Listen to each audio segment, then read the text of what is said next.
뭐 숙제 못하고 늦게 들어온다고 뭐 그런 일도 있었잖아요. 그게 이제 올해 3월에 이제 발견된 사건인데요. 11살짜리 딸아이가 있는데 이 아이가 숙제 안 한다. 그리고 밤에 늦게 다닌다. 그래서 이 엄마가 숙제하고 있던 아이 숙제 종이장을 쫙 깨가지고 이거를 구겨서 애 입에다 집어넣은 거예요. 구겨 넣고 그다음번에 신체 일부를 이제 애를 이제 때린 건데 이제 이 상황이 작년 2018년부터네요.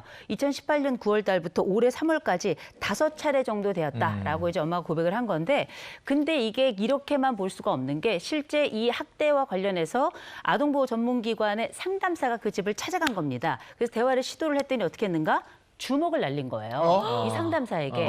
이럴 정도면 아이에게 어떻게 했겠는가 이런 생각이 좀 들고요. 일단은 뭐 법원에서 그러니까 접근 금지 임시조치 명령이 내려와서 떨어져 있어라 그랬는데 이것도 어겼고요. 딸에게 전화를 지속적으로 하면서 아이를 뭐 일종의 협박 같은 걸 했겠죠. 아이가 얼마나 위험에 처했을까, 불안했을까 그 상황이 예측이 됩니다. 아니 상담사에게 이렇게 폭력을 휘두를 정도면 거의 뭐 습관성이라는 말인데 이거 너무 처벌이 약한 것 같아요. 아니 집행유예 처벌만 받았대요. 집행유예도 집행유예를 왜 받게 됐는가? 우리가 볼 땐 지속적이었고 아이 가학적 행동을 한 게 맞는데 왜 그런가 했더니 딸이 엄마 처벌하지 말아주세요 라고 요청을 한 거예요. 근데 보통 이렇게 오랫동안 장시간 학대 피해를 받았던 아동들은 대개 본인이 이 자기를 했던 가해자에 대해서 의외로 보호하고자 싶어하는 이런 마음이 있는데 이거는 보호 심리가 아니고요. 공포죠, 공포에서 오는 거예요, 전적으로. 근데 이거를 그냥 그대로 수용을 했던 것 같아요. 일부 가해 부모에게 유리한 민법이 있어요. 뭐냐면 자, 부모에게는 이 아이를 보호하고 교양할 목적으로는 징계권이 있다라는 민법 조항이 있는 거예요. 부모라고도 안 돼 있고 친권자 이렇게 요즘은 잘 안 쓰는 말인데 이 친권은 대체로 부모에게 있으니까 말이죠. 그러니까 이 징계권을 부모들이 체벌이 가능하다. 난 이 아이를 교양하기 위해서 훈육하기 위해서 이런 체벌을 정당하게 한 것이다. 이런 이제 이 하나의 빌미가 되잖아요. 즉 법무부는 이 민법을 개정한다는 이 상황입니다.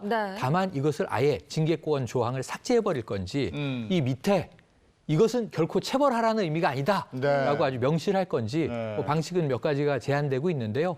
곧 징계권은 사라질 것으로 보여지네요. 그러니까 몇몇 관계자분들 같은 경우는 이거는요 예전 법이기 때문에 현실에 맞지 않는 법이기 때문에 빨리 개정돼야 한다고 하는데 현장 조사자에 대한 권한도 강화했습니다. 오는 10월부터는요 아동학대 현장 조사자의 업무를 방해하면요 5년 이하 징역이나 1,500만 원 이하 벌금형에 처합니다. 그리고 이제부터는요 성폭력 또는 약물 사범에만 운영한 전담 보호관찰관 제도가 아동학대 사범에도 확대 적용이 되는데요. 저는 한 가지 당부드리고 싶은 게 사실은 체벌을 조금이라도 하는 엄마들이 이런 얘기를 해요. 아이가 너무 말을 안 들어요. 우리 아이만 유난한 것 같아요. 그때 상담 선생님이 뭐라고 하냐면요. 어머니 모든 엄마가 그렇다고 때리지는 않습니다라는 걸 꼭 기억해 줬습니다. 아, 그럼.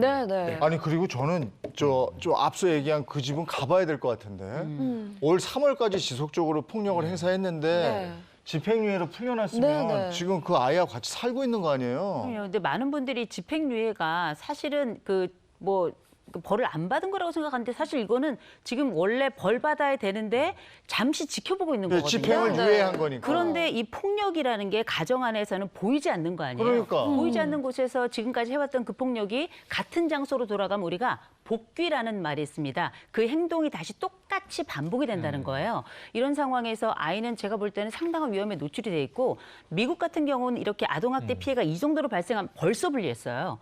벌써 분리했고 또 나중에 당연히 재학대 방지를 위해서 그 교육도 당연히 받아야 되고요. 사회복지사가 지속적으로 계속 방문을 하는데 우린 첫 번째 그런 법도 없고요. 두 번째 인력도 너무 부족합니다.